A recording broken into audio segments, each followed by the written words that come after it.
Director puri Jagannadh దగ్గర ఒక super magic ఉంది. తన కెరియర్లో ఎప్పుడూ లేనన్ని ఫ్లాప్లను మూట కట్టుకుంటున్నాడు డైరెక్టర్ పూరి జగన్నాథ్. అయినా సరే సినిమాల కోసం పెద్ద హీరోలను ఒప్పించడం మనోడి దగ్గర ఉన్న సూపర్ కళ. హిట్ల మీద హిట్లు కొడుతున్న బాలయ్యని తన సినిమా కోసం ఒప్పించాడు పూరి జగన్నాథ్. తన కథ, స్క్రీన్ ప్లే నచ్చిన బాలయ్య కూడా పైసా వసూలుకి ఓకే చెప్పిన సంగతి తెలిసిందే. ఈ సినిమా పూర్తిగా కంప్లీట్ అయిపోయినట్టే, విడుదలకి సిద్ధం అవుతోంది. తాజాగా బాలయ్య మీద తనకి విపరీతమైన అభిమానం తక్కువ టైంలోనే ఏర్పడింది అని పూరి చెప్పుకొచ్చాడు. పైసా వసూలుకి ముందర ఇద్దరు ఏ సినిమా కలిసి పని చేయలేదు, కానీ పైసా వసూలు షూటింగ్ మొదలైన దగ్గర నుంచి బాలయ్యతో ప్రేమలో పడిపోయానని చెప్తున్నాడు పూరి.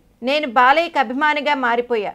జూబ్లీ హిల్స్ లో బాలయ్య అభిమాన సంఘం పెడితే నేనే అధ్యక్షుణ్ణి అంటూ బాలయ్యపై పూరి తన అభిమానాన్ని కురిపించేస్తున్నాడు. ఆ హీరో డైరెక్టర్ కలిసిపోయి ఇలా మింగిల్ గా వర్క్ చేస్తే ఫలితం చాలా గొప్పగా ఉంటుంది అని ఫ్యాన్స్ కూడా చాలా హ్యాపీగా ఫీల్ అవుతున్నారు. బాలయ్యని చాలా పోష్ గా చూపించడంలో పూరి కూడా సూపర్ హిట్ అయ్యాడు అని మనకి ఈ సినిమా ట్రైలర్ చూస్తే అర్థమైపోతుంది. బాలయ్యని అభిమానులు ఎందుకు ఇంతగా అభిమానిస్తారో నాకు అర్థమైంది అన్నారు పూరి జగన్నాథ్. టాప్ హీరోలందరితోనూ సినిమాలు తీసిన పూరి జగన్నాథ్ బాలయ్య అభిమాన సంఘానికి అధ్యక్షుడిగా మారిపోతానంటూ తెలియచేయడం షాకింగ్ న్యూస్ గా మారడమే కాకుండా బాలయ్య అభిమానులను విపరీతమైన జోష్ లో ముంచెత్తి వేస్తోంది. త్వరలో విడుదల కాబోతున్న పైసా వసూలు సినిమాకు సంబంధించిన ప్రమోషన్ లో భాగంగా నిన్న హైదరాబాద్ లో జరిగిన బాలకృష్ణ అభిమాన సంఘం నాయకుల సమావేశంలో పూరి అభిప్రాయాన్ని వెల్లడించి అందరికీ షాక్ ఇచ్చాడు. అంతేకాదు తాను బాలయ్యకి వీరాభిమానినంటూ మరో షాక్ ఇచ్చాడు పూరి జగన్నాథ్. పైసా వసూల్ టీం ఇప్పటిదాకా ఎవరూ ఆడియో వేడుక చేయని ప్రాంతాన్ని ఎంచుకుని